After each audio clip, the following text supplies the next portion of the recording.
Welcome everybody to episode, I think, 112, if I'm not mistaken, of Accents on Trial.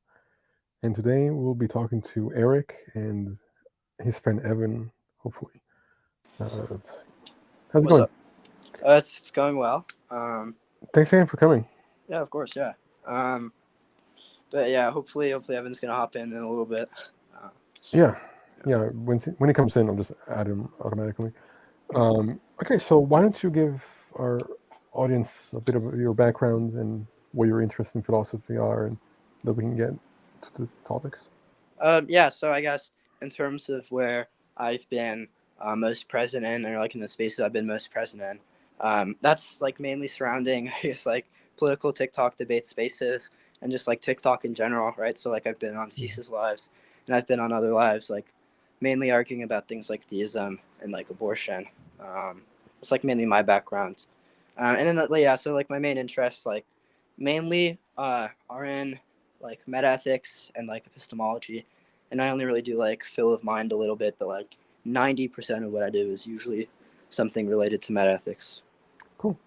Yeah, philosophy of mind is probably my primary interest. Well, in phenomenology, the way that they relate to each other, is where I'm at right now. Yeah. But what would you say is your epistemic framework currently? Okay, I think I'm some type of I guess I'll explain it after. Yeah, so I'm like some type of virtue reliabilist and like some type of externalist. So I guess like just in a general outline of the view. So I think that okay, well, I don't want to get too deep in this, but like so the general outline is I think a belief counts as knowledge, given that that belief is true and it's the manifestation of some I guess like competent faculty, right? Something like that.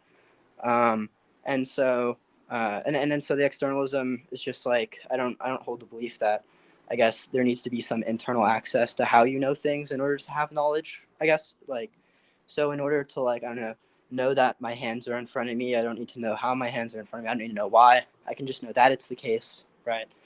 Um, yeah, as long as the knowledge conditions I mentioned is like obtained.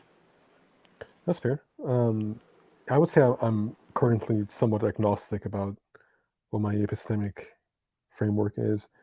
I think intuitively I'm probably an externalist as well. Although, again, I think one thing that I found fascinating about my epistemology course is that it feels like um, instead of really finding answers, it's more like finding how all these views ultimately fail in some regard. Um, um, I think some form of foundationalism makes more intuitive sense to me. But yeah, I'm fairly open. Uh, I haven't really decided where to go with that. But Mm-hmm. but I get where you're coming from. And so, what about your meta ethics position? What would Oh you say yeah. about? So I basically hold the same position as someone like Lance Bush, I guess. So I'm an anti-realist. I take realist positions to usually follow into like the three following points. Okay, there's trivial, unintelligible, or false, right? So usually for like the false views, I think Cease and I are going to agree. It's going to be views like divine command theory, right? That are going to say God exists. They're going to be false because God doesn't exist, right? There's also going to be views that are going to be unintelligible, right? So those are going to be non-naturalist theories. They're going to take goodness to be something that's unanalyzable, right? Usually I find those theories to be unintelligible. And then the trivial thing, which I don't know, we may or may not agree on, is going to be certain forms of moral naturalism, right? Where they're going to be like analytically defining good as like facts about well-being or something, right? I take those theories to be trivial. That's Yeah. which is that would be my position. Yeah. So that's my general position on realism. My like positive thesis is well, so there's two things. One, I'm an anti-realist pluralist, so I think the best evidence available indicates that people use moral language in a variety of different anti-realist ways, right? So that's like my positive semantic thesis.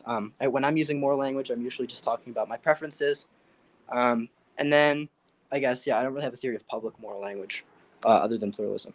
But do you think that it's possible for somebody to value the wrong thing? Like if it was just, oh, there we go, Evan's here. Let him- Hey there. Can you hear me? Yeah, Yep. yeah, we can hear you fine. How's it Okay, going?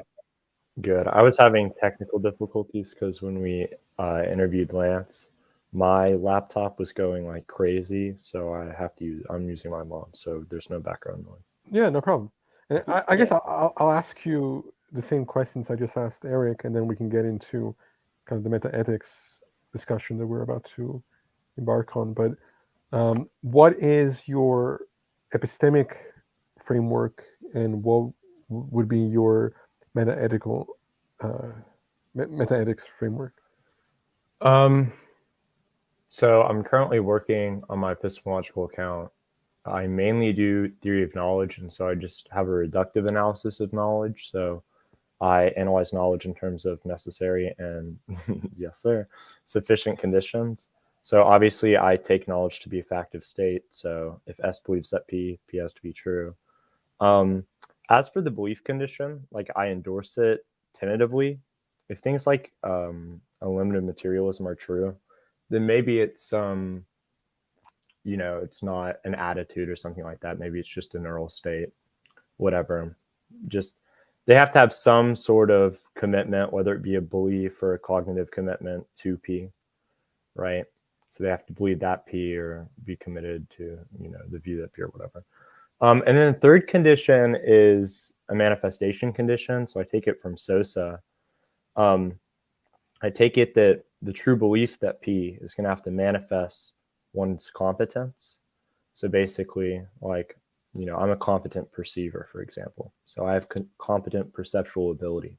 So when I look at this computer, right, I have a belief that it's here. That belief's true, right? And then my perceptual competence is manifesting in that success, which is the true belief, right? So I'll give another example so you understand manifestation. So like, let's say I have a microwave, okay, and I'm putting a bowl in it and I'm trying to heat up the bowl, okay? And then I turn on the microwave, okay, it heats it up, right?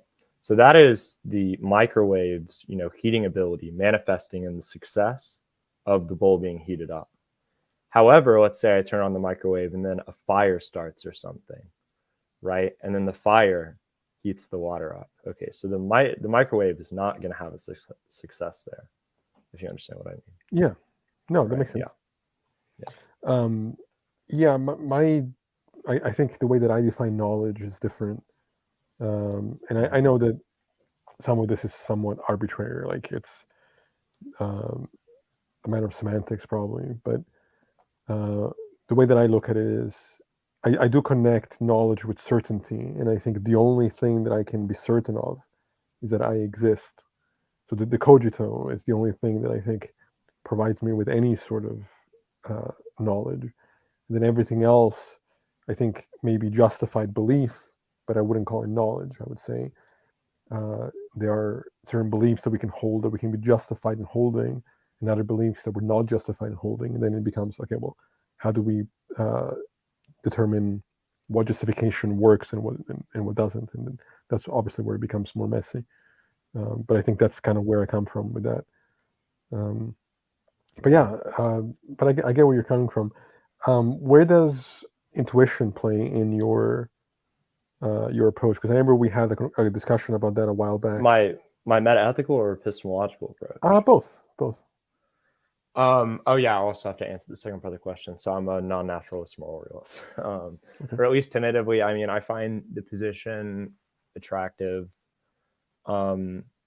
I'm not so made up on my theory of mind. So like whether or not we can even access the abstract objects via some faculty of reason or something like that, I'm not so sure of. But I think like if moral realism is true, non-naturalism is probably going to be the true view. So when it comes to intuition, so epistemic intuition is a big part of reductive analyses of knowledge. So we have epistemic intuitions about certain cases, whether they know, whether they don't know. And so, I mean, that's just how we do theory testing. So we're going to make some prediction with, these necessary and sufficient conditions that when all of them obtain, knowledge is going to be had. And when, at least one of them doesn't obtain, knowledge is not going to be had, right? Then we go through all the cases and, we use our epistemic intuition. We look at the cases, we intuit if they know or not, right?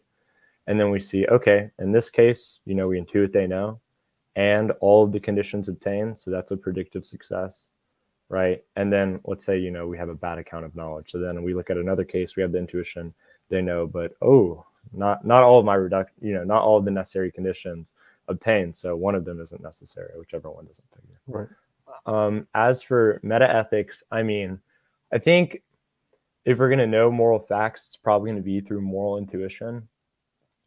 There are theories of moral perception. So like I literally can see moral facts via like perceptual ability.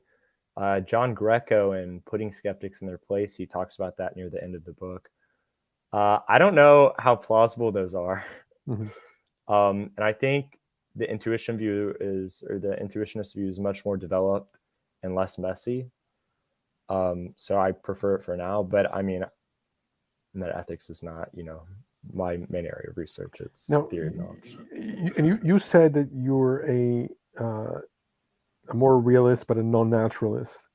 Yeah, I think if more realism is true, non-naturalism is true.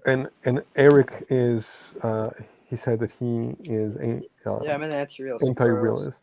Yeah. So what would you say to each other? Like,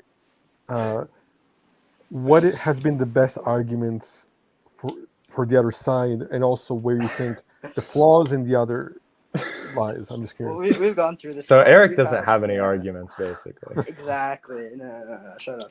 No, we've gone through this a lot. We've like gotten to a point where we sort of just like agree to disagree. I mean, this is the general thing. Look, I think I don't have the concept of a categorical experience not categorical experience. I don't have the concept of a categorical reason. This guy claims to have the concept of a categorical reason. To sort of just go both ways. We both agree, I think, that like public moral language is not determinate at the very least. Yeah. At minimum, there's going to be some variation. I think we might even take the same issue with your view, like or naturalism. So, I mean, yeah, that's general thing. It's just like a semantic thing, and then we sort of just like agreed to disagree on it. That's fair. Yeah. So like I started reading continental philosophy. Okay, so I didn't start in analytic philosophy. So my brain power, I can understand more concepts and words and jargon. You can understand. No, wait. That means you can understand. Wait.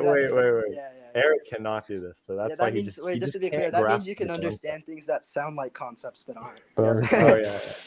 Exactly. I'm right in between the divide. Like, I think that there are definitely benefits to continental philosophy. In fact, I probably lean more towards continental philosophy. But then there are certain aspects of it that I think are just pure bullshit. Which continental philosophers do you appreciate the most? I'm curious. Define appreciate. Like or I guess that you would say has been influential, that you respect. So none of them have been influential in the sense like none of them influence my current views. Mm-hmm. When I dealt with continental philosophy, I mainly dealt with Georges Bataille. I dealt with people like Deleuze and Husserl, if you consider him continental. I know like he's coming out of Kant and Frege, so but I mean I think it's probably best to say he's continental. So Husserl, Heidegger. Ponty? Say that again, sorry. Ponty? Yeah. I've read, I don't know how to pronounce his first name. It's like Merlot. Yeah. Once I read Husserl and Heidegger, I had to get more into the phenomenological accounts of things, and so I love I phenomenology. read a little bit of that. That's like the thing I like the most. And then Derrida. Jean Baudrillard is not really a continental philosopher, but he gets in there. Same with Jacques Lacan. Both. Can you make sense of Deleuze? Because I find him incomprehensible. No. Okay. No, I mean, like, I can make sense of Deleuze on his own. Like, Logic of Sense is a fine book. I think I have it. A friend of mine loves Deleuze, and I tried to read him. I can't. I don't know what. But Deleuze and Guattari, I mean, like they're harder to read. I mean, like I've had people help me with Anti-Oedipus and 1,000 Plateaus, and like I kind of get what they're going at concerning like the socialists and this new organization of capitalism. But also, I mean, there are good responses to Deleuze. Like I was like when I was a Batillion, I was a critic of Deleuze, and then Andrew Colt wrote in 2016 or 15 Dark Deleuze, which argues that capitalism is becoming rhizomatic, and so the kind of strategies that Deleuze and Guattari, if you even want to call them strategies, gave us to, not do things. They're not going to be effective. Yeah. Gotcha. So I guess maybe we can. I think I'm trying to think where to go with this, because I feel like I'm fairly agnostic about my epistemology currently. I think that I'm probably more of an externalist. I think foundationalism, there are aspects of foundationalism that intuitively appeal to me. But I think my perspective is that, at least from when I was taking my epistemology courses, is that it just feels like dead ends. Like all these approaches feel like they just hit a wall, and I don't know how to navigate that. So it's not, a secret that since Gettier released his paper almost 60 years ago, because he released it in 1963 in June, there have been many, many reductive accounts of knowledge which, have failed. Like no false lemmas, the feasibility has pretty much failed, generic reliabilism, the no relevant alternatives view, just safety, sensitivity, and tracking. But there are new views which are good. Like I take a virtue theoretic approach. I think all of the views, if you play with them enough, can become very strong. Like no false lemmas, for example. Supposedly like fake barn cases or barn facade cases are like the base hologram case or counterexample to it.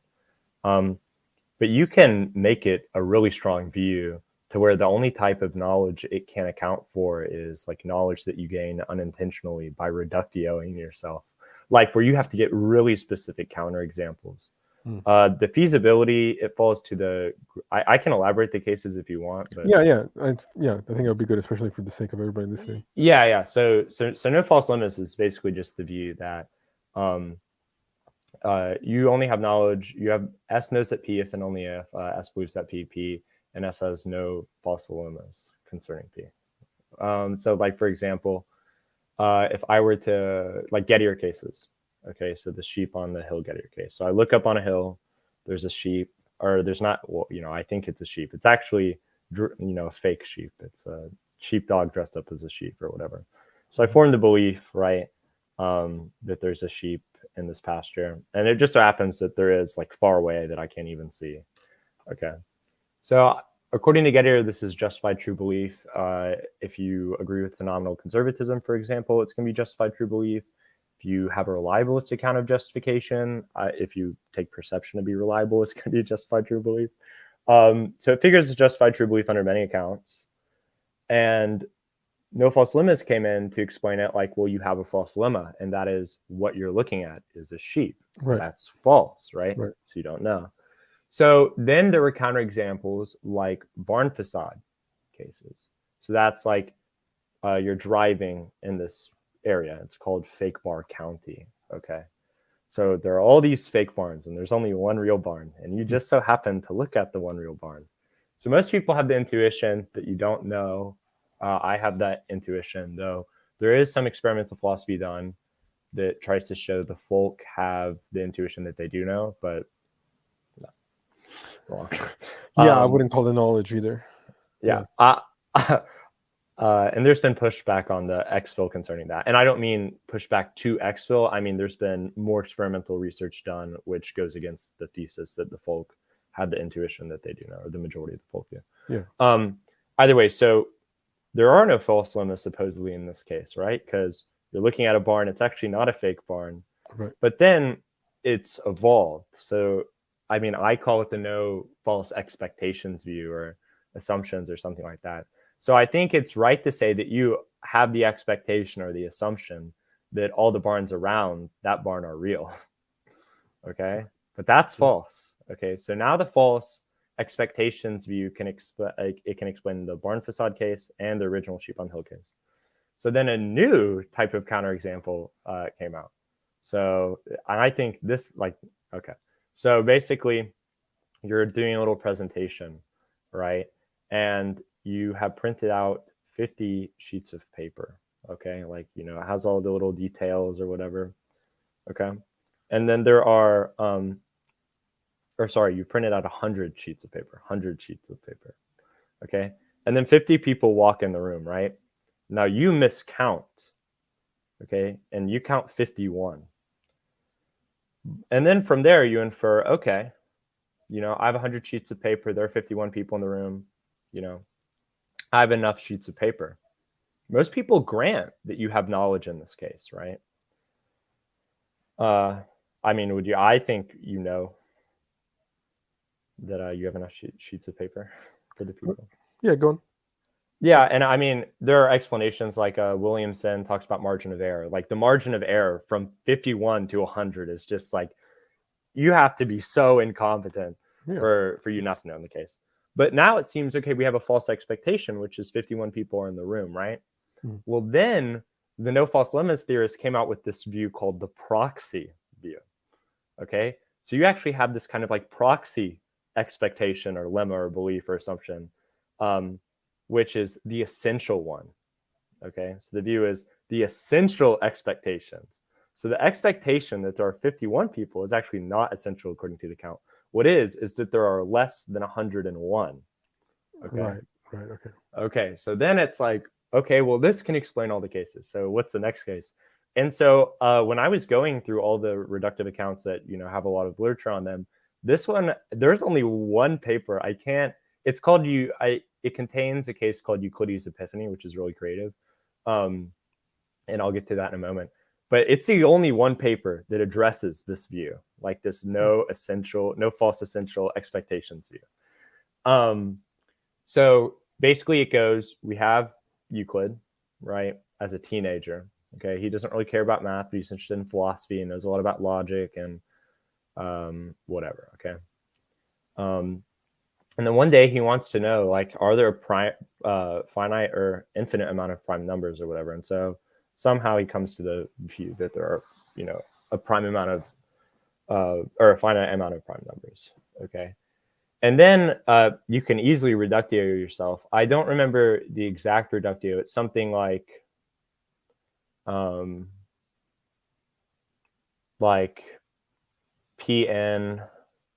minus, or it's like P1 to Pn is going to be, I don't remember what it is, okay? Either way, he reductios himself unintentionally. Can I get the case real quick so I can just read it? Yeah, because this will make way more sense.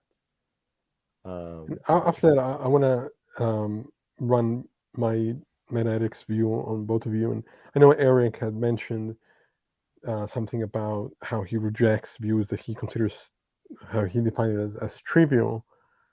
I'm curious to understand better what, Erik, you mean by that and how that may relate to my perspective. Well, I want to be clear. I don't reject them in the sense, like, I'm not going to say your claim's false, right? Like, you're like saying there's moral facts, but all you mean is there's facts about well-being. And so I agree, I guess. Like, I just don't think it's like competitive with my theory or anything like that. Right. Yeah, that's fair. Yeah, I'm finding the case. No worries. I'm trying to think where to go. Well, okay. So I guess one thing I want to ask is, because I think the way that I define moral realism is a little bit different than I think how I've heard people like Lance, for example, define it. Because when I'm talking about moral realism, I'm divorcing that from mere desires and mere stances. Certainly, I'm divorcing it from mere opinion and culture, but I'm not divorcing it from the nature of mind itself. Like, I'm not saying that morality exists outside of the capacity for organisms to have a conscious experience. Like, it's still going to be within consciousness, but I'm arguing that there's a nature to consciousness and that there are shared universals within that nature. And so the fact that we're all, you know, there's a subjectivity doesn't undermine a notion of moral objectivity that we can point to. So it's not going to be grounded in, well, this is right because this particular agent has this particular desire. I don't think it's going to be arbitrary, or the desires. Like, I think it's possible for example, for someone to value the wrong thing by not having the totality of facts of a potential experience. Yeah, I guess there's like two main things there. I guess main thing. I guess yeah. So the first thing was that like you take objective not to mean something like mind independent, right? But instead you mean something more like independent of opinions, right? Yes. And if you take objective to just mean that, right, just independent of independent of opinions, that's going to be compatible with someone like Lance Bush's view, right? Because what Lance is going to say is that morality is based on some consistency relation between like means and ends, right? And Lance would say that there's cases where someone could believe that some means is in accord with their ends when it's not in accord with their ends, right? Or vice versa. So there's going to be cases where even if someone had a different opinion, something's still going to be wrong, even according to certain anti-realist views. And then second thing sounded like it was mainly about having the wrong desires, I guess, or like desiring to do something wrong. I guess with respect to subjectivism, right, we're able to make claims like it's wrong for people to do things that they desire. Because when we say wrong, referring to our own preferences. So like, let's say this Evan guy is like really evil, right? Let's say Evan is torturing someone and he like desires to torture someone, right? Well, I can still say that's wrong. And all that I mean when I say it's wrong is I'm not talking about Evan's desires. I'm talking about mine. I'm just saying I have a desire against Evan acting on his desires. But that is primarily what I'm arguing against, is that it isn't the desire that is what grounds it as right or wrong. Because at that point, it would be arbitrary. Like, it would be just, well, you have your desires, he has his, and then you're just stating what your desires are. Wait, just to be clear, though, so I don't think there's like a competition between both of our theories here. Like, it sounds like you're just using terms differently than I am, right? And if it's just like you using terms differently, it's like, okay, but like I don't take that to be an objection to what I'm saying. It's like, Maybe just, no. like, Well, I'm trying to make terms. sure if that's actually what's happening, though, because from my understanding, Lance seems to think that like it is just about these kind of the conflict between these desires that are ultimately kind of arbitrary. But I'm saying that it's not the desire that grounds it. I don't know. Well, I don't know if I Lance have uses the case, words like, by the way. yeah, Okay. just real quick. Well, so like, yeah, I don't know if like Lance is going to use the word arbitrary, but I mean, I just think that like, but a claim that Lance for sure isn't going to make, right, which I know for a fact, is that when everyone uses moral terms, they're using it in a way to refer to their desires, right? Like, obviously, Lance is going to say when he's using moral terms, he's referring to his desires. But with respect to public moral language, he's going to be saying that there's some variance among the folk, right? And if you're using moral language differently than him, there's not going to be a disagreement, right? Like, if you're saying, for example, morality is distinct from people's preferences, right? But when you say morality, all you mean is facts about what maximizes, I don't know, pleasure for sentient creatures or something like that, right? Well, then there's not a disagreement there, because by morality you're meaning something other than what I'm meaning, right? So I could that's going to be compatible with my view. I think it's true that if everybody had the full access of experience, they would not logically desire it, but I would say existentially desire one state of being as opposed to another. That But sounds it's not, sort of like Peter Railton. but Like, it's not, but it's not going to be so much about the desire. It's going to be about the state of affairs of what it is that the experience entails, and that we use language to discern the differences between these phenomenological states. So when I say something is good as opposed to evil, it's not going to be just like my subjective definitions of good and evil in conflict with somebody else's definitions of good and evil, or my desires in conflict with somebody else's. It's going to be that there's a set of facts about the differences in potential experiences, and that if we all had the full access to the spectrum of experience, we would necessarily value the same thing once we had those facts. well, I'm not sure. Well, okay, a few things. So, one, I'm not sure if I'm willing to make that claim. Like, Right. I don't know if I'd be willing to make the claim that, like, given full access to information, people would like desire like pleasure or something. I don't know about that, right? I'm just agnostic on that. But I don't know. But I just want to be clear on the specific proposition that's being targeted, right? Because all I'm saying is when I say something is wrong, right, the only conditions I'm asserting, right, that are going to be fulfilled is me having a desire against that action, right? That's just all I'm meaning. Like, obviously there's nothing wrong with me doing that. I'm just using the terms to refer to it that way, right? And it sounds like all you're doing is you're using the same terms, and you're using it to refer to something else. But that's not defeating what I'm saying, right? Because like I don't know, what are you gonna do? Like say like I'm not using the terms that way? Like obviously I am using them that way, right? Right. Well, I guess what I would say is that I think when you're talking about, well, I'm trying to think of how to respond to that, because I don't Yeah. view language as static, right? Like it's fine I if we define agree. it differently and we're just okay. Well, this is what I mean when I Well, I use think this I have like word. that's fine. Like, I agree that like language can be different contextually. Like I think in some domains, for instance, I'm talking about something non-cognitive, right? Like if I see someone getting stabbed in front of me and I shout, "That's wrong," I don't know if I'm talking about a proposition there. For instance, right? Obviously, it can differ contextually, but at least in terms of what I mean now, I think I have like really good access over my intentions, right? Yeah. And if the intention, I have a, introspective access to me, when I say wrong, using the intention of, me having a desire against it, I don't see the issue. But do you not think though that there is a somewhat of a historical framework within which these discussions take place? And so it's not gonna. I'm not saying that you're wrong linguistically, because I don't think language has this like right or wrongness thing to it.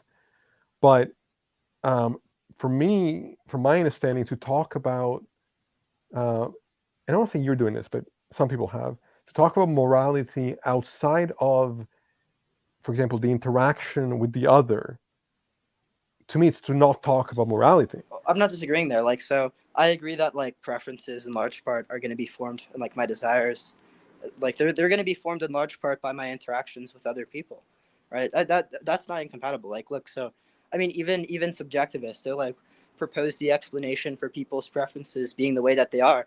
They'll propose it to be some conjunction of history, society, and evolution. That's usually that's going to be posited as something that's going to explain people's psychology. So would you I don't even know if that's going to be incompatible. I can well, agree with the historical claims. would you say that in that case, so it's not so much about desires though, but it's about, because like you said earlier, it's possible, you think that it's possible to desire the wrong thing, like that if you might desire something that you don't realize is actually going to be um, detrimental to you, right? But Well, if you still desire it, isn't it a problem for well, yeah. what you're Just to be clear, expressing? like, so when I say someone can desire the wrong thing, right? I mean, like, someone can desire something that I have some desire against, right? Like, or they can act on a desire that I desire them not to act on. But can they be wrong about them for themselves? Is the question. Well, I'm not sure what you mean. Like, so it depends. Like, if by wrong there, that's going to be, or I guess so. Like, under subjectivism, the term wrong is going to have to be indexed to like a subject, right? So if by wrong there you're indexing it to me, right? I can say, well, that is wrong. If by wrong there you're indexing it to that person and their preferences, then like no, it wouldn't be wrong. And that is You're primarily talking about different why. preferences. Well, that is primarily why when people say that my view is compatible with anti-realism, or that me and Lance are on the same uh, wavelength here, that's why I don't think that we are, because I'm saying that they Well, can value the wrong thing for themselves, because the facts about the experiences are independent of how they might think about it at the time. wait, I don't. Wait, just to be clear, like I want to be clear on the claim that's being disputed here. So, Mhm. this was the conditional. So, if someone desires to do something, right, and all they mean, and they say that that thing is okay, and all they mean when they say it's okay, all they mean is they have the desire to do it. Like clearly, that claim would be true, right? Like if someone uses a term, lays forward certain conditions, right, that are going to be fulfilled, or sorry, that are fulfilled.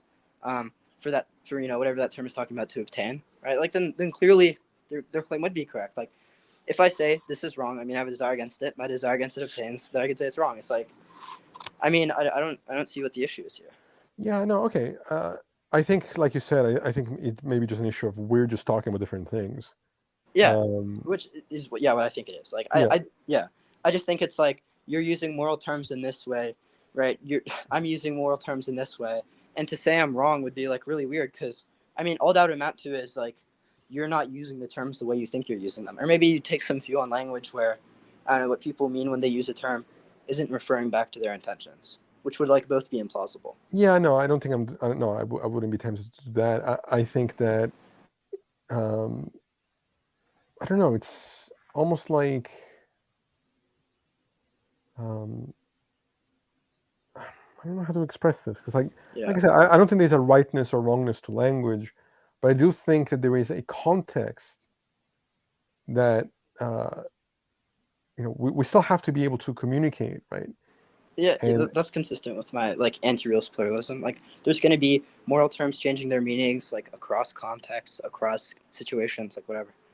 well, I just think it's strange from my perspective to use moral language in that way to just mean I'm just fulfilling what it is that I desire, because I don't think that, and again maybe I'm wrong, but even on the historical level of the context in which these conversations have taken place, um, to just talk about mere desires is kind of not really Wait. addressing the issue. Just to be clear, so I'm not even making the claim that like across history people are using moral language in the way that I say that they are. Like, I don't even think a majority of people use moral language the way that I do.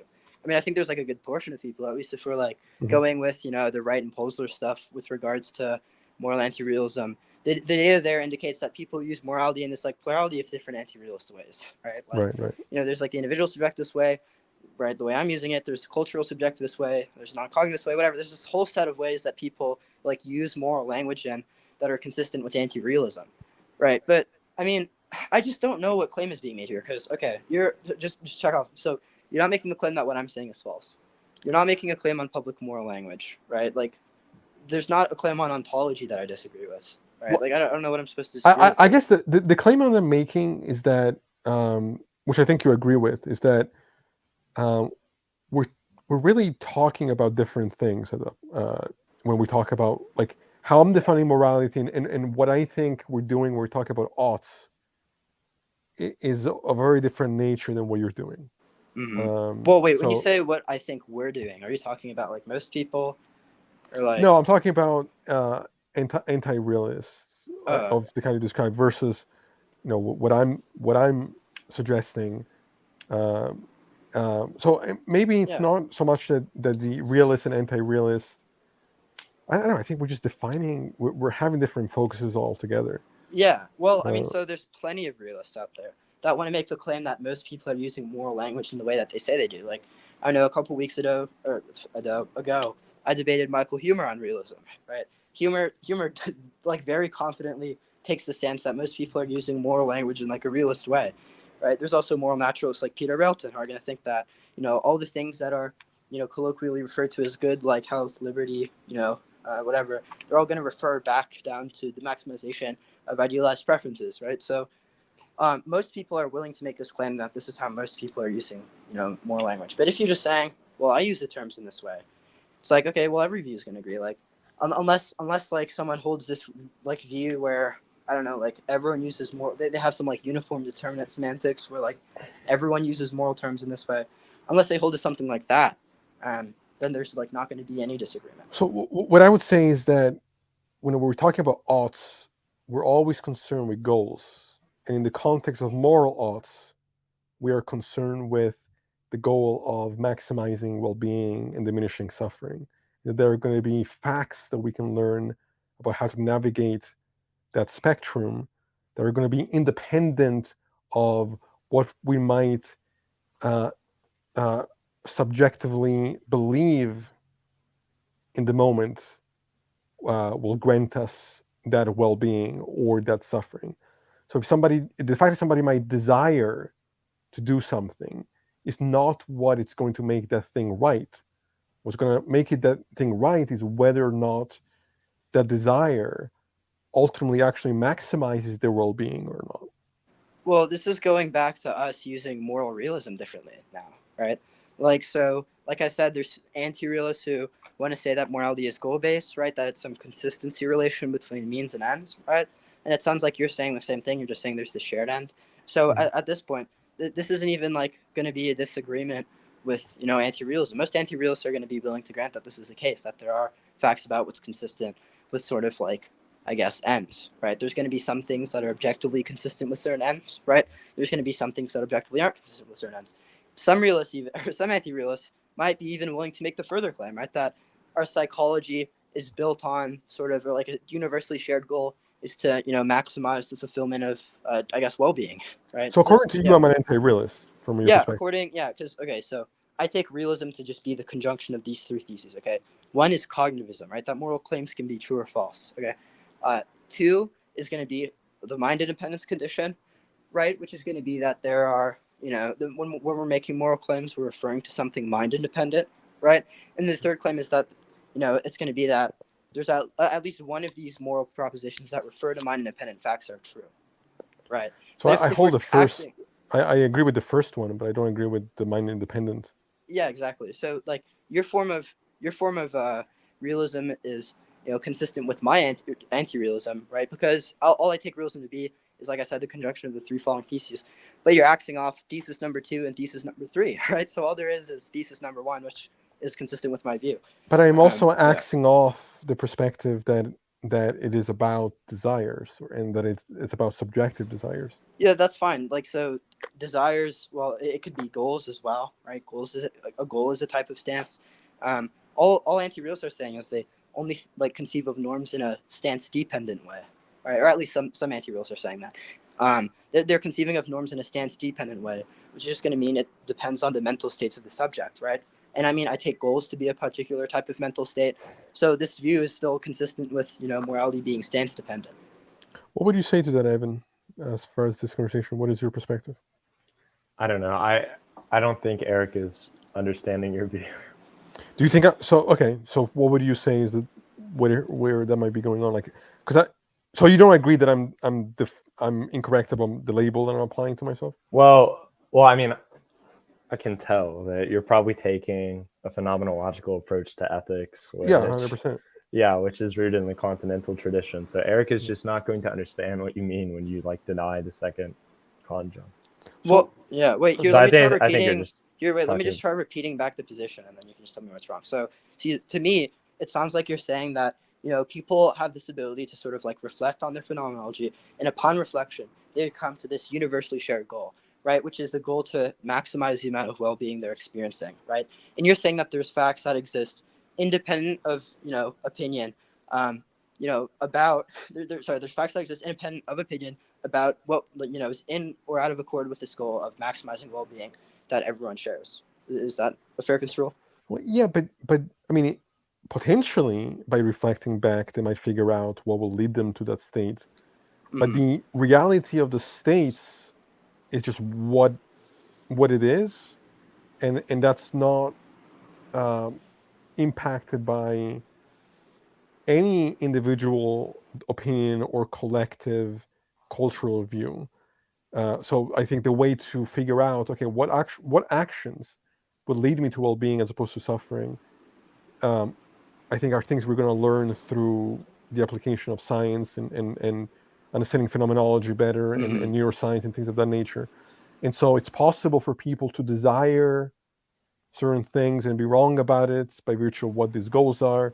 I would say that these goals are things that we existentially necessarily value, and that words like good and evil are just descriptors of which actions lead to these differences in experience.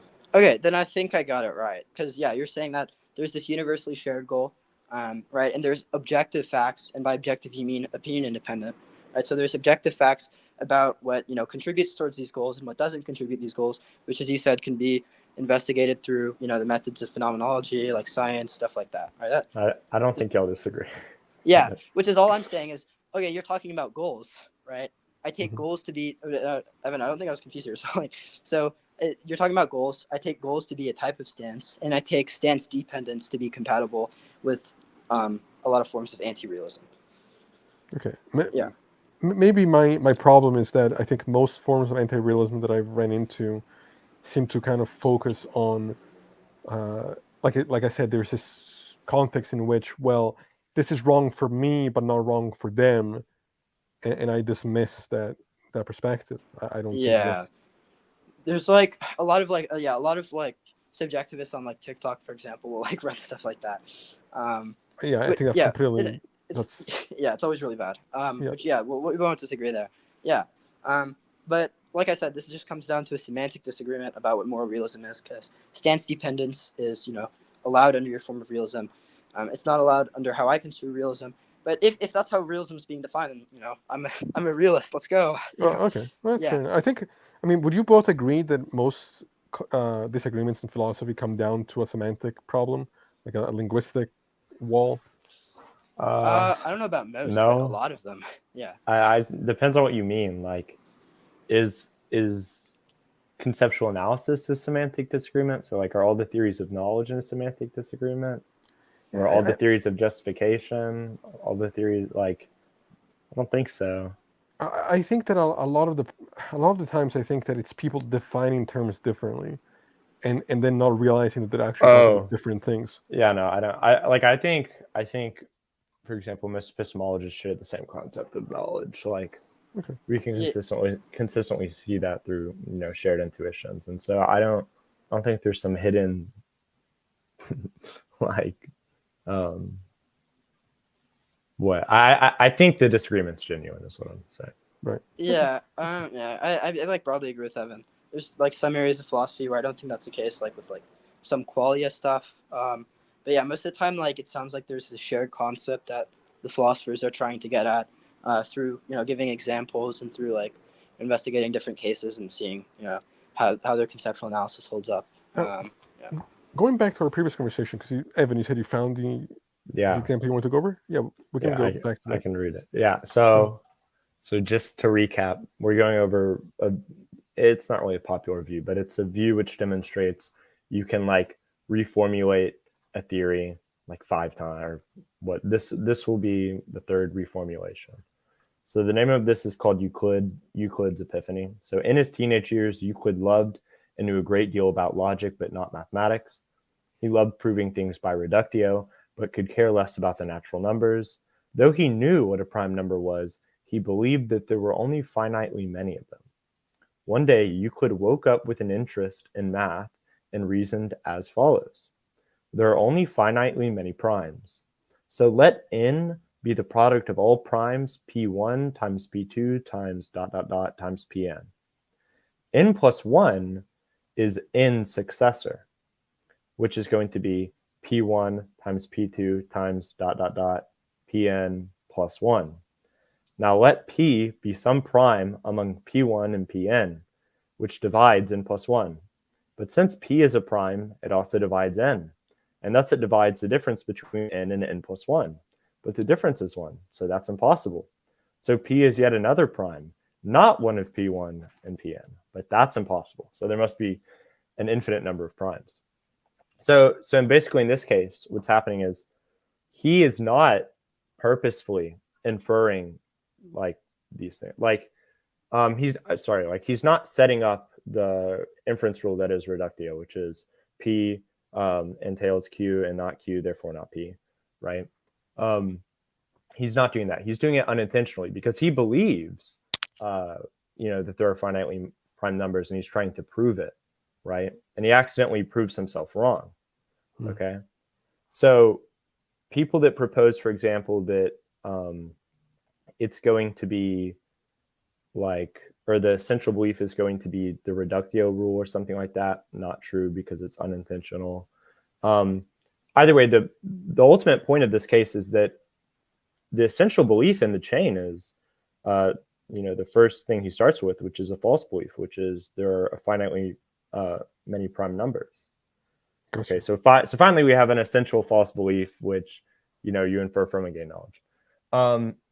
So then, there are other theories. There's diffeasibility, and there are the Gravitt cases, which are actually really simple.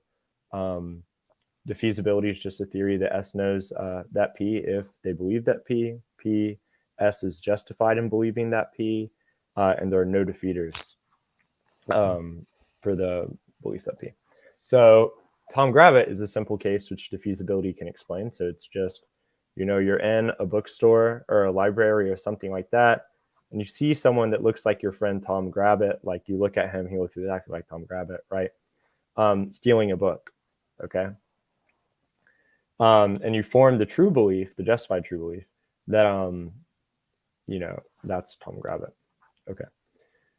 The issue is he has a brother, right, who loves stealing books, okay, who's also in the library. So now people, like in fake barn cases, they don't have the intuition he knows. Like, it's like, okay, well, there's this imposter around or whatever, right?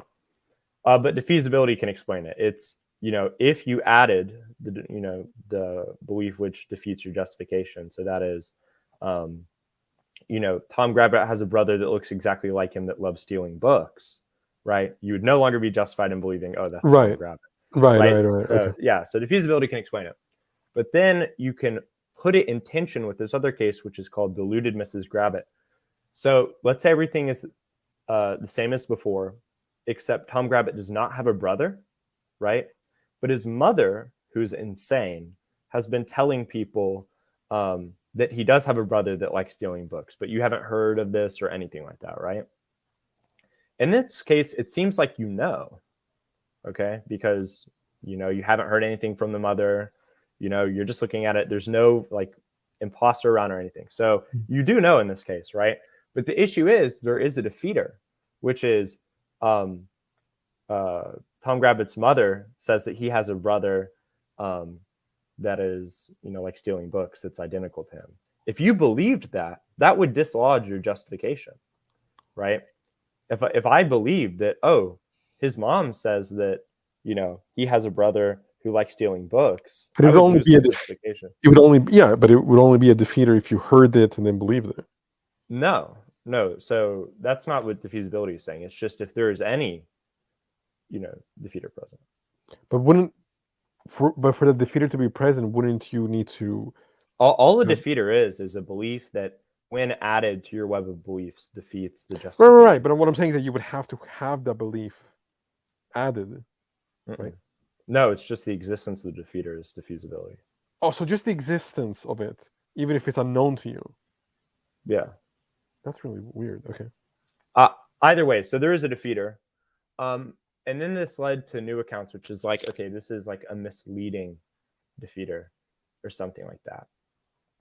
Right? Because, it's coming from an insane woman or something like that. And there's a restorer, right? So a restorer is basically something that, when you add that belief to your web of beliefs, oh yeah, Sophist names.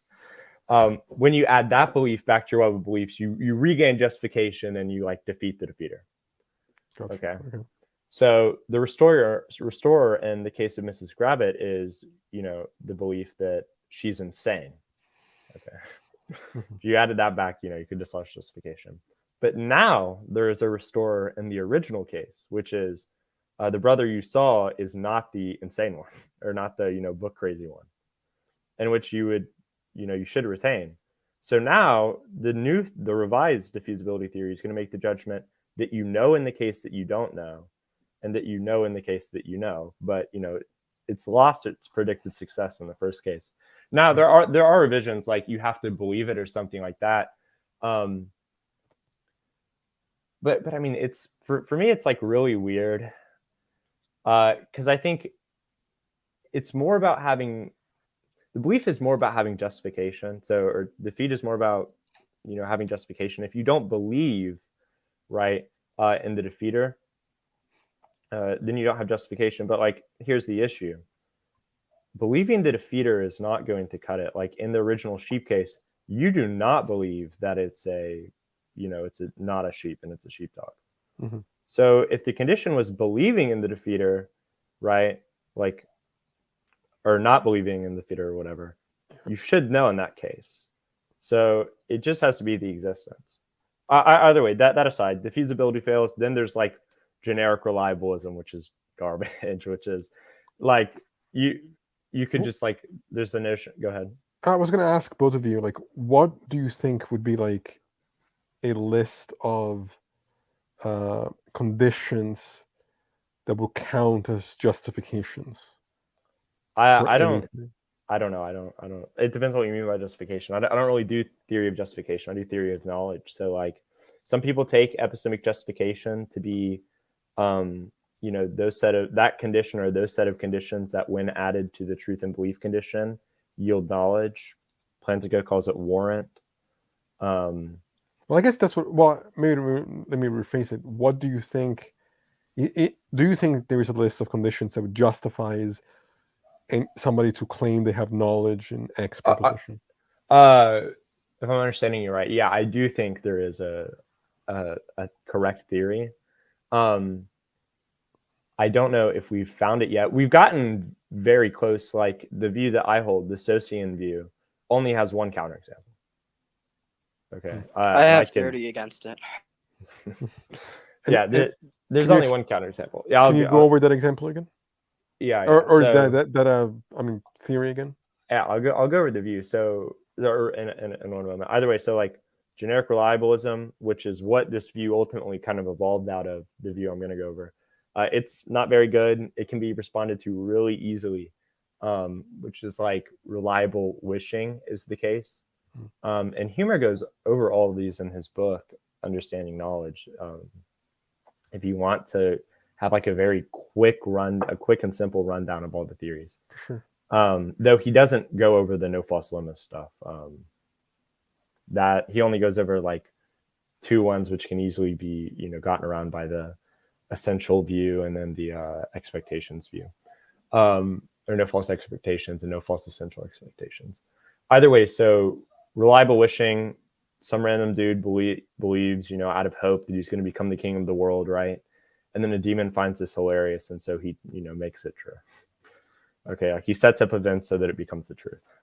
So he has a true belief, but it doesn't come out of a reliable method or whatever. Right, because that's wishing. So reliabilism is supposed to explain this case. But then we can have counterexamples to reliabilism, like, or this generic reliabilism, or improper functionalism too, which is like, okay, Mary goes into a room looking for her husband. She looks at someone that looks exactly like her husband sitting in the chair that he always sits in. Okay, but it's actually his identical twin brother. Okay, so using those reliable faculties, right, this properly functioning faculties in an appropriate environment, okay, and then it just so happens that her husband, unbeknownst to her, or I can't say unbeknownst because then that assumes that she doesn't know where her husband is, but she has not seen her husband in the room. He's somewhere else in the room. So she doesn't know in that case, but she does have reliable and proper functioning faculties. So, or belief forming methods, and specifically the one that's used. So, these don't have predictive success, and then all these other theories they don't have predictive success either. Now, here is the theory which evolved out of all of these, which is robust virtue epistemology. So this is basically the view that knowledge is true belief that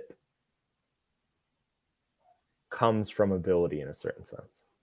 And I'll explain, because there are a lot of different views, but I'll give what is the strongest one.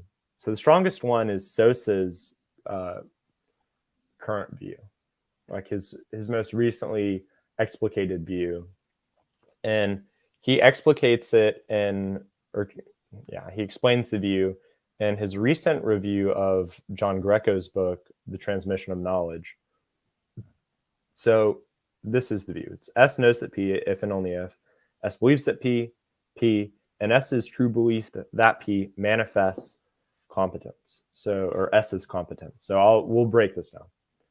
So I think you know what it means to believe. You know what it means for P to be true. Okay, so it's just the third condition that needs explaining.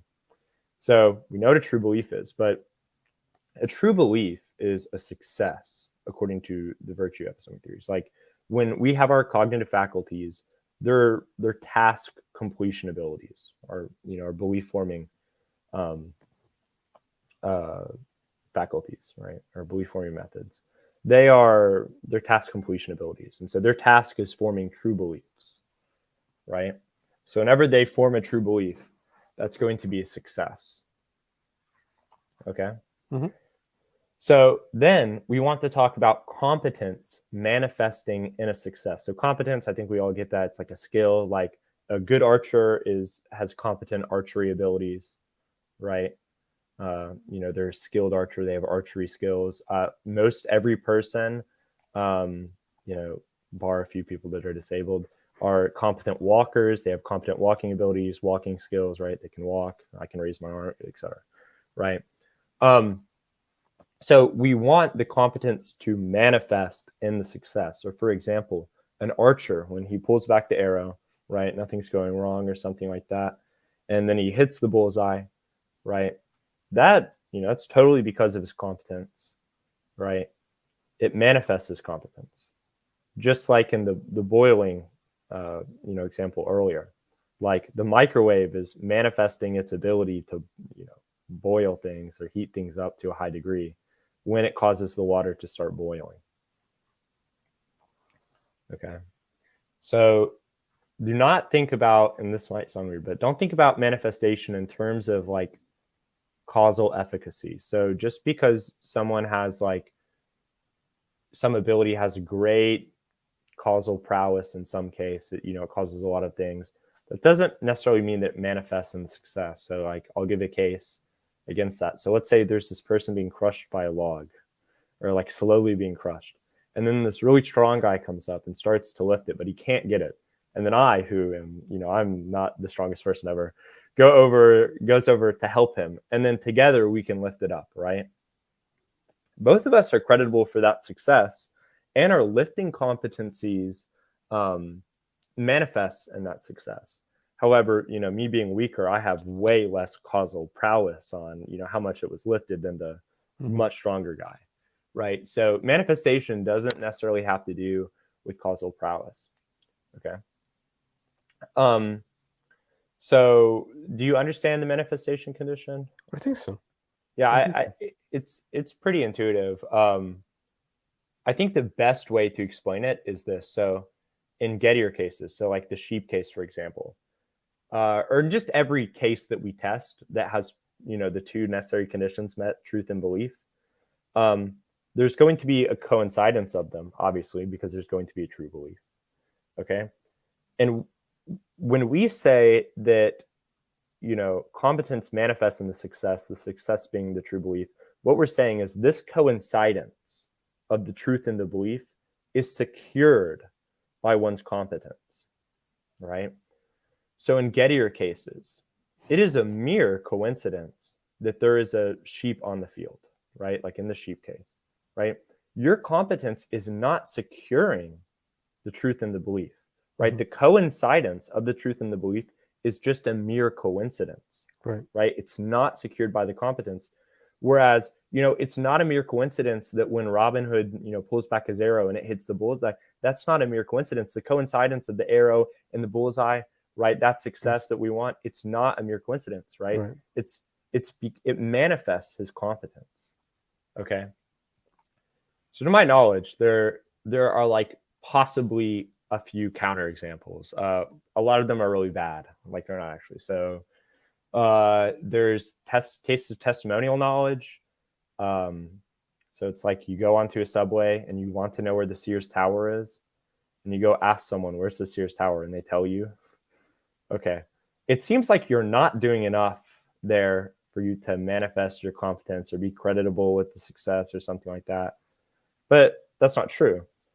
What's going on there is you are trusting them, right? And they're transmitting knowledge to you, right? Your competence to trust testimony is manifesting that success.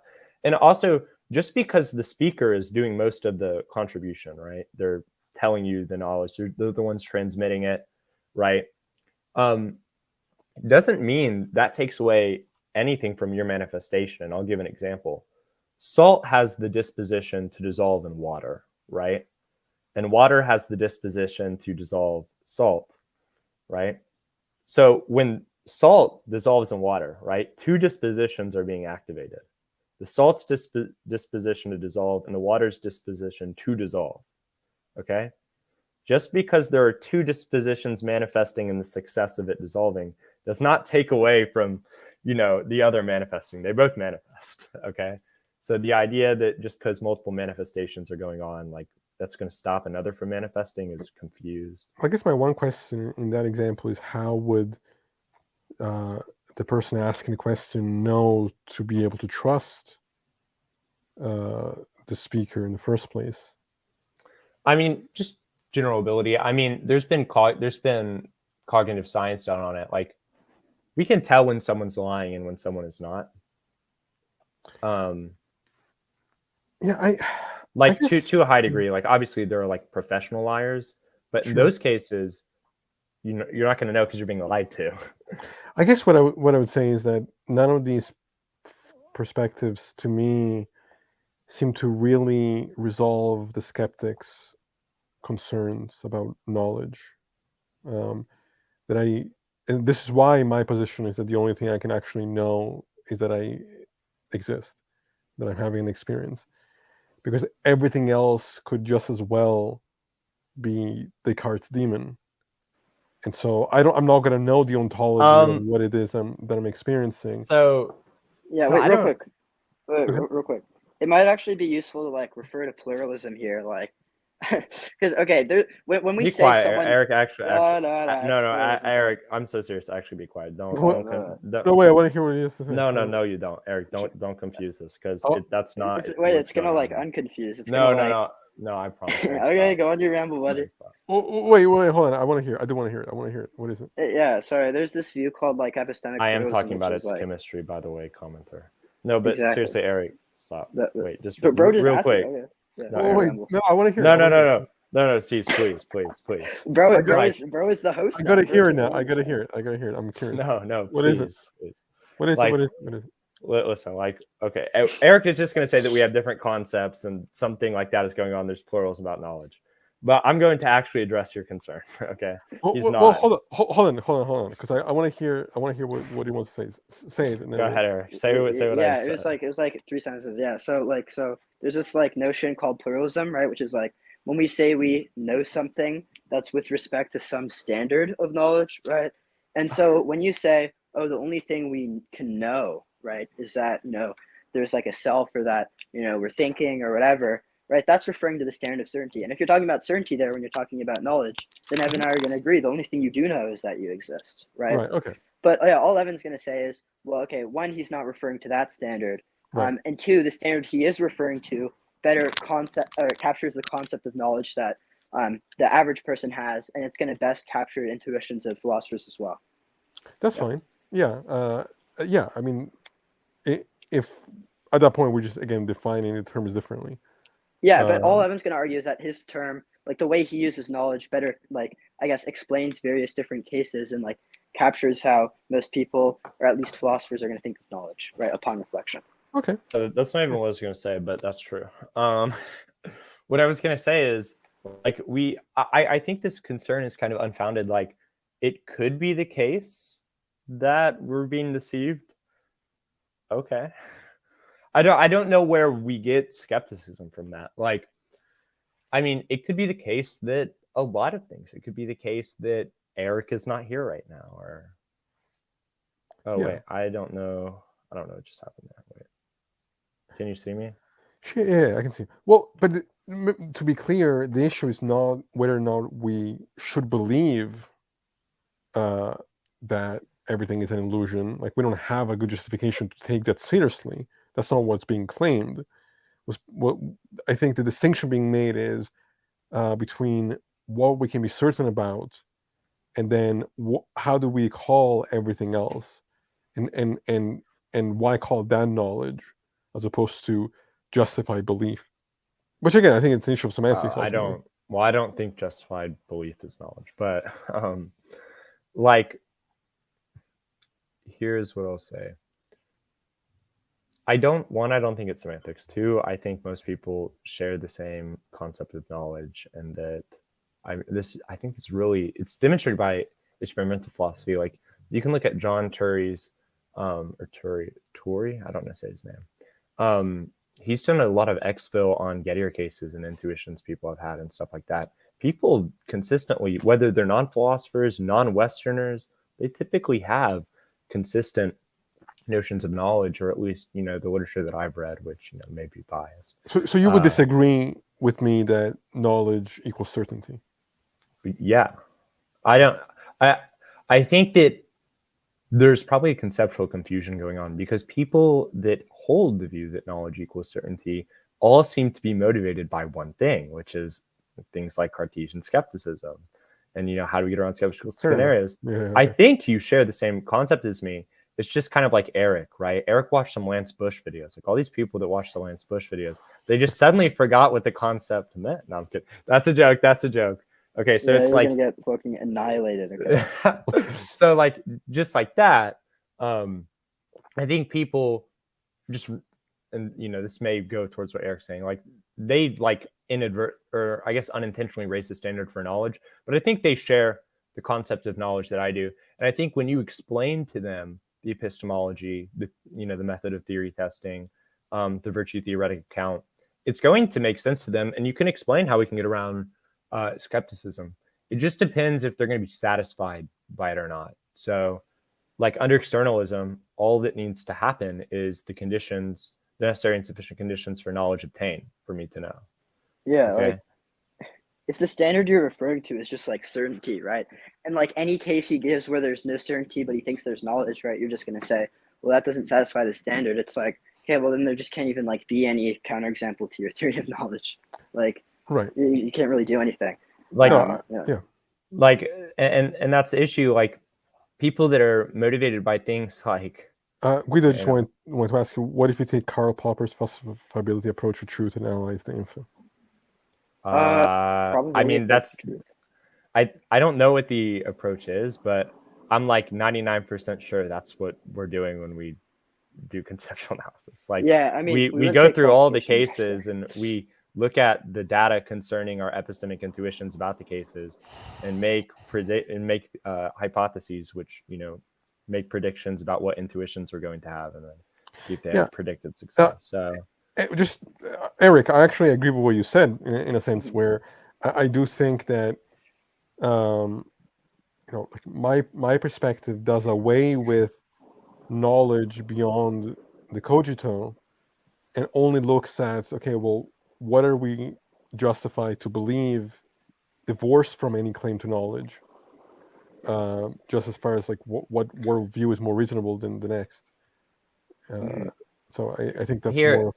Yeah.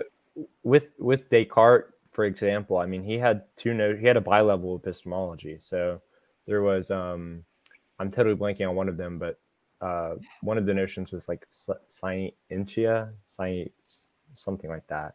Either way, he thought atheists couldn't have. What is P carbon? I don't even know what that is. And before that, he said someone needs to rescue Evan from his Toland's web. I don't know, what is that. I don't know. Jesus. Like modus These Toland? like new terms are being invented in real time. Okay. Sorry, what were you saying? Yeah. Either way, so he had a bi-level epistemology. So he thought atheists did not have like the type of knowledge theists have, right? Okay. And theists are going to be the ones with the distinct and clear perceptions, which are safeguarded by, good God. Right. Yeah. But he still said that there was kind of this, knowledge that atheists have. And so what I think a lot of people do is they make a conflation between knowledge simpliciter. So this is like what not knowledge. I don't know how to, it's knowledge simpliciter. I don't know how to further say that. Like people confuse many epistemic goods. Like they'll confuse knowledge with wisdom or with understanding or something like that. Understanding being like second order knowledge. So like, that the origin of, how your conditions obtained, et cetera, et cetera. Sufficiently large and interconnected. Oh, you wonder from Lance Bush. Oh, they're wonderful. Either way, so I think it's plausible that people that are motivated by skeptical scenarios share a notion of knowledge. They've just either A, conceptually confused themselves, B, confuse certain epistemic goods with others, right? Or something like that. Like think about animals, for example. Do you think animals have not? I know you under your account, you probably don't think they do, or maybe you do. I mean, I don't know. No, I think, like I said, I think this may be like an intuitive issue, or maybe like an issue of how we're defining the terms. But I think that intuitively, I've always looked at the concept of knowledge as equating to that of certainty, and therefore we are animals. like I think that all I can know is that I'm having an experience, but I don't know the ontology of that experience, and I don't know if everything else is Well, how do you know illusory. that? Yeah. Like, I Well, mean, well, real quick, like, I was how going do to we gauge subversion. certainty? Yeah, like, No, Yeah. so right. So the only thing I'm certain of is so I can't have an experience and not exist. That is conceptually incoherent. Yeah, Um, but here's the issue though. I think Evan might be getting at, or maybe I'm getting at something completely different. But like, maybe we'll talk at the end. So, like, usually the argument for there being beliefs that we're like certain of is that they're like incorrigible, right? Which is like you believing that it's true entails that the truth conditions of it are fulfilled, right? So, yeah, for exactly. instance, my belief that I exist, by me believing that I exist, right? That's the truth conditions for me existing are fulfilled by virtue of me believing it. Yeah. I guess the issue there is that there still might be fallibility, right? Like, I don't know, maybe an evil demon, right, is like switching out the concepts that you're using throughout you making the judgment, and now you're like confused on the concepts, right? Or maybe there's something that went wrong somewhere, along the inference of you inferring that it's incorrigible, right? And yeah, maybe an evil demon messed with you while you're making the inference, right? Like, No, there's still that is precisely, I think, Descartes' insight is that that is the one thing that we could not uh, be confused about, or that the demon couldn't have access to. yeah, and Uh, I'm just being skeptical of that. Like, I'm yeah, not wait, convinced. but what was Descartes' reason? Let's be clear on that. Yeah, it's from the incorrigibility, right? But obviously, you could be wrong about Mm-mm, whether or not it's mm-mm. incorrigible. No, Yeah. no, wait, no. It's you couldn't be it's wrong about it. incorrigible, but like, it's God's, and like, protect. Well, but Yeah. I would say that it's potentially, but I would say it's not. Well, no, because I don't think that he says that it's because God makes it so. I think he says that it is uh, by the Or, nature of the experience itself well, entails. he says distinct and clear perceptions, right? Yeah, Yeah. And Should we so just then, say? wait, real quick, and then he asks, well, how do we know those are knowledge conducive? And he's like, well, in a good world, right, a good God would make it so that they're truth. but this is referring to when he rebuilds the external reality. I'm talking about the foundation itself is not dependent. Well, here I'll ask, like, how do you know that they're So knowledge? let me read you something. Let me read you this paragraph, okay? I think this might make more sense. Sure. Um, Wait. yeah. I Yeah, just and then want to after know that, I know how. what angle I want to go at. Yeah, I just want to know how you know that distinct and clear perceptions are knowledge conducive. I think that there is only one distinct and clear perception, and that is that I'm having an experience, Yeah, and well, that entails conceptually that I have to exist to be having an experience. yeah, but how do you know that distinct and clear perception is knowledge conducive? Yeah. Wait. I'm not sure I understand. Like, Yeah, because how do you know that you're actually gaining knowledge through it? No, the only knowledge that I have is that it. Well, I know you're claiming you have knowledge. But I'm saying, wait. how Let do me you try another angle. go ahead, Eric? Okay. Like, here, let's just put what you're saying in the form of like just like a modus ponens inference. Okay. Right. So it's something like, if we have distinct and clear perceptions, then we have knowledge. We have distinct and clear perception. No, Sorry? if we have clear and distinct perceptions that P, then we know that P. Yeah, something like that. Yeah. Whatever that is.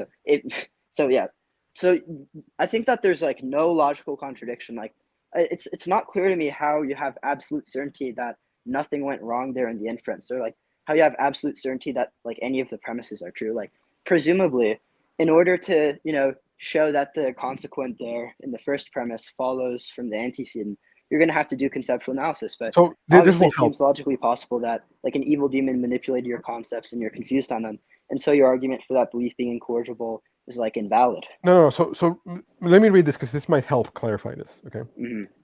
In an influential 1962 paper, Jaco Hintika argues that the cogito should be understood non-inferentially as a performative utterance. On his analysis, I exist doesn't follow logically from I think, nor does Descartes suppose otherwise. Rather, the transition from I think to I exist is non-logical. Indeed, the statement that I do not exist is not logically incoherent. The key point, according to Hintika, is that the very act of thinking that statement, the cognitive performance, is existentially incoherent.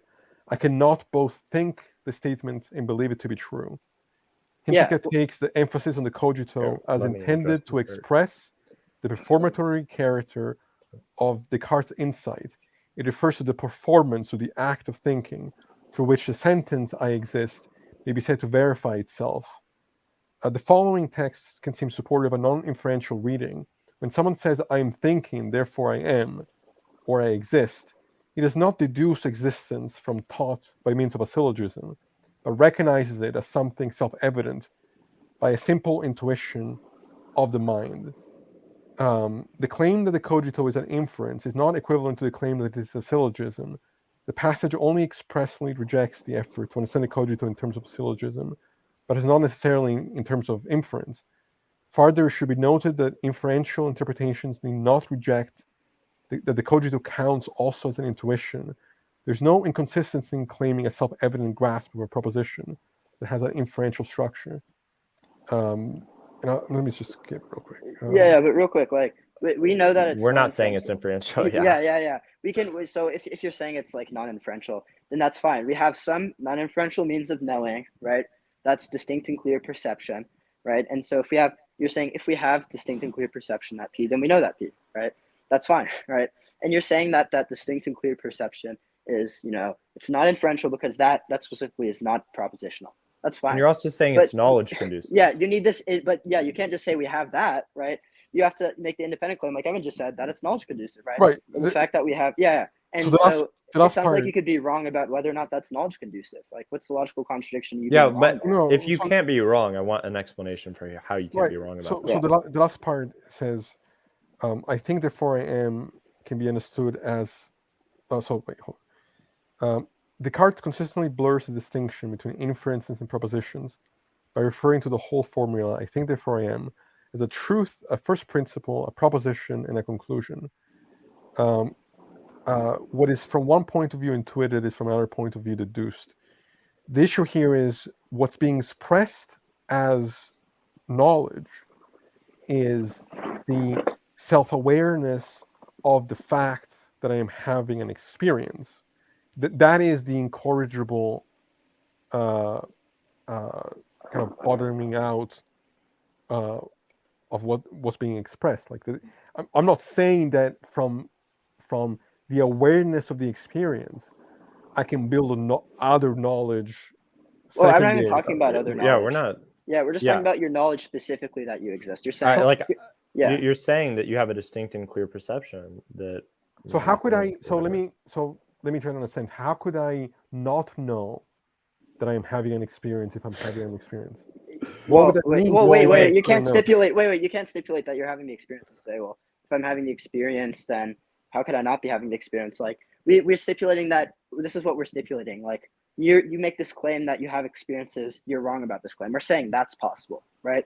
Or we could claim that it's wrong also, that it's like incorrigible or something. How could either of those things be the case? How could I exactly. be wrong about having an experience? Yeah, because in order to say, so we'll put this in the form of an inference, okay? So look, you're saying if I have clear and distinct perception that I exist, right, then I know I exist, right? You're saying that clear and distinct perception is knowledge conducive with respect to the proposition that you exist, right?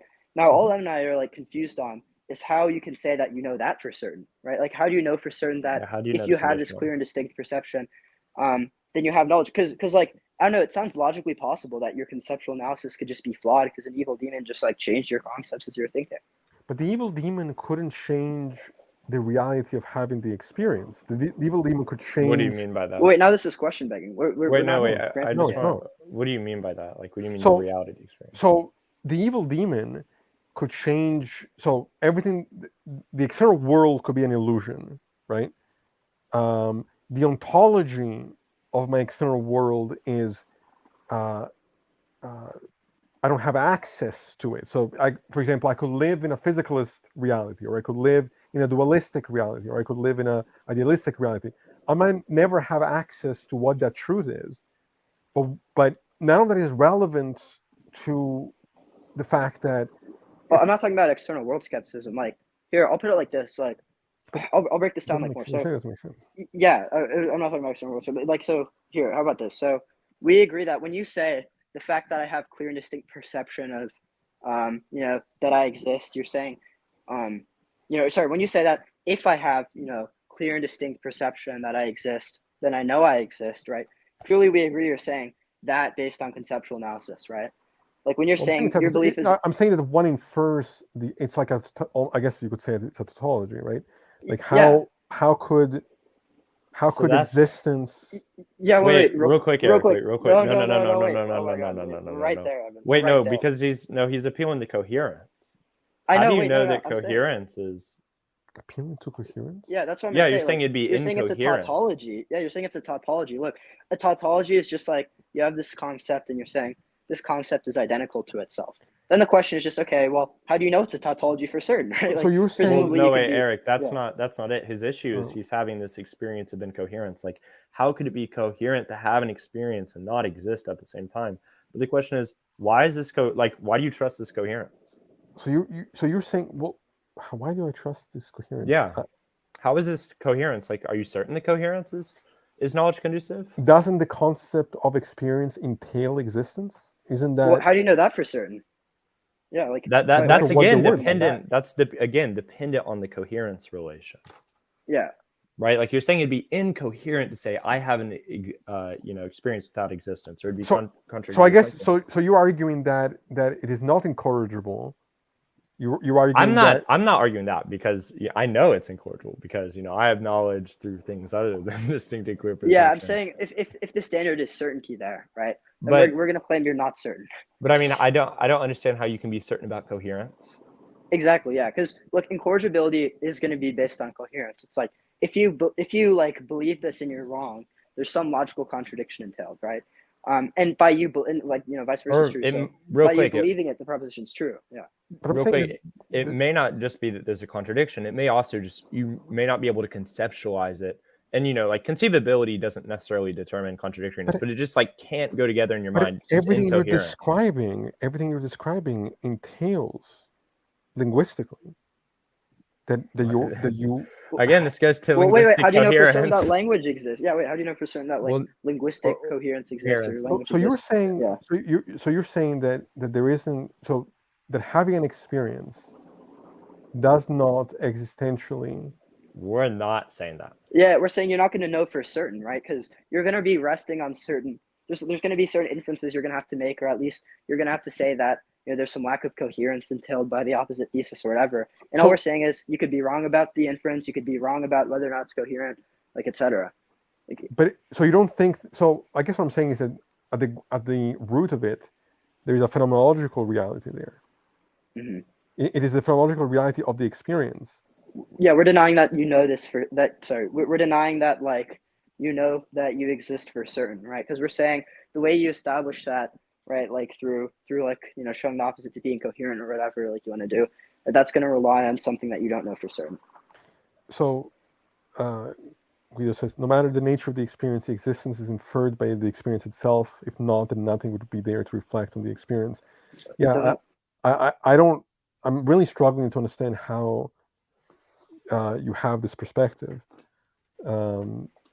Yeah, we think that you can be wrong about inferences, or wrong about whether or not something's a tautology, or wrong about whether or not something's incoherent, or wrong about whether or not something's analytically entailed, right? You could be wrong about any of these things. And I'm just saying that, okay, since you could be wrong about these things, right? Well, it sort of seems like how you establish your position. You seem to establish your position as just by virtue of me believing it, that I exist, it entails I exist. We're saying that, okay, when you say that there's an entailment there, you don't know that for certain because you can be wrong about entailments, right? You can be wrong about whether or not it's coherent. You can be wrong about any of these things. Let me think about that. Maybe you guys can come back next time and we can unpack them more. Because I do have to go in a few minutes. Yeah, I'm trying to. I think I'm struggling to really understand how one could doubt that we could be mistaken about this entailment. On what grounds you could actually doubt that? Wait one second. Here's the question then. Do you think doubting, is doubting what determines certainty, or? I mean, all these things you're describing to me would inherently entail existence. Yeah, if you're talking just- about doubting, like we're wait, doubting Eric, it right now. Yeah. No, yeah, like real quick, like does doubting determine certainty? Like what? I think that any performative act of thinking, whether it's doubting, whether it's thinking, whether it's self-reflecting, all entail existence. Okay. Like, Well, that's don't know wait, what that's those words not mean. that's not what I'm asking. I just yeah. want Wait, to real know, quick, like, Evan, just lay it out like this. Wait, just we'll do this, okay? Just here, just Yeah, real quick. Wait, either the standard for certainty is like doubting, right? Or it's just like there's some contradiction entailed by you not believing it, right? no, If like the standard is just doubting, yeah, you can doubt any what proposition. no, Yeah. but what we also want to go for is what if somebody is not like they have some issue with their brain, so they don't doubt anything? Like, do they know everything they believe, since it's certain belief? Oh, why not? Why not? No, because what's being expressed as certain is not like, again, any kind of content about ontology or like propositions beyond just the mere performative act of experiencing. Like we're just saying, if you're saying that knowledge is certain belief, right? We want to know what certainty is, okay? Because under Erik and I's conception of certainty, there can be people that because of some malfunction in their brain never doubt anything, are certain about everything. Under your view, they'd know. No. I don't mean everything that is certainty. I don't mean, okay, I get what you're saying now. Yeah, I don't mean certainty as like a just an attitude of the agent. Yeah. Okay. Yeah, this is what I thought of it as. Like, no. Yeah, sorry, that's what I thought of it. Sorry, I thought of you as not saying that. Sorry, I said that. Yeah, I thought of you as saying the following: that to be certain of something means that there's some contradiction entailed by you being wrong about it, right?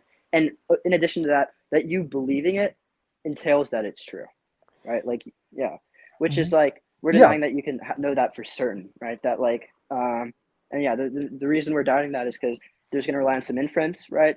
And there's going to be no logical contradiction entailed by you being wrong about that inference, by you being deceived by some evil demon. Can we clarify what certainty is? Yeah, what I'm saying is that the one thing I'm calling certain is this one foundation, which I define as incorrigible.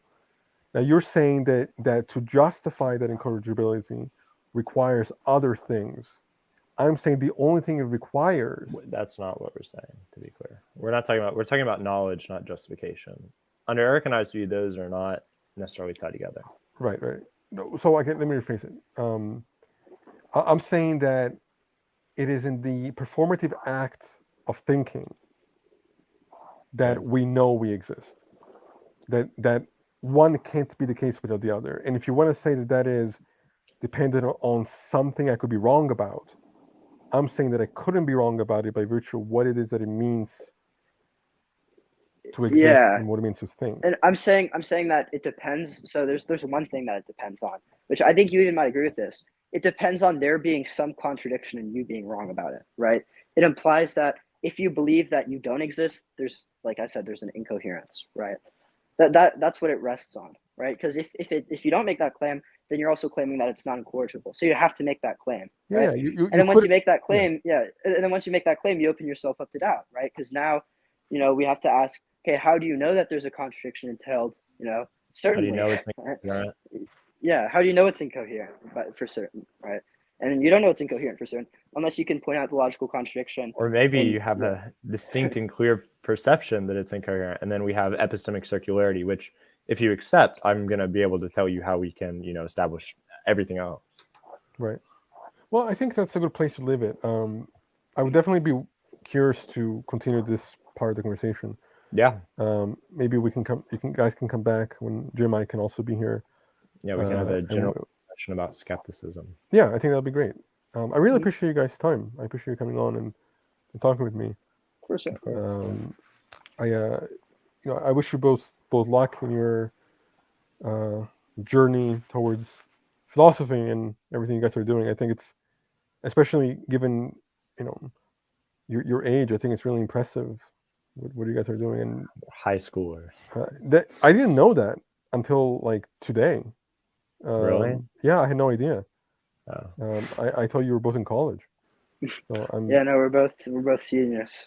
Yeah, we're both accepted in the colleges. Great, congrats. No, I mean it. Like I'm serious. I find, you know, both of you to be impressive as far as your ability to navigate these conversations. Thank you. And yeah, again, I appreciate your time, and we'll set up, you know, something in the near future. Yeah, for sure. We'd love to have you both back, and maybe Mike can be there as well, and we can have more of a discussion. Of course, yeah. Thanks everybody for having tuned in and listened to this episode, and we'll be back with more content later this week. So I hope everybody stays safe, and if you want to support what I'm doing, again, subscribe and like the videos.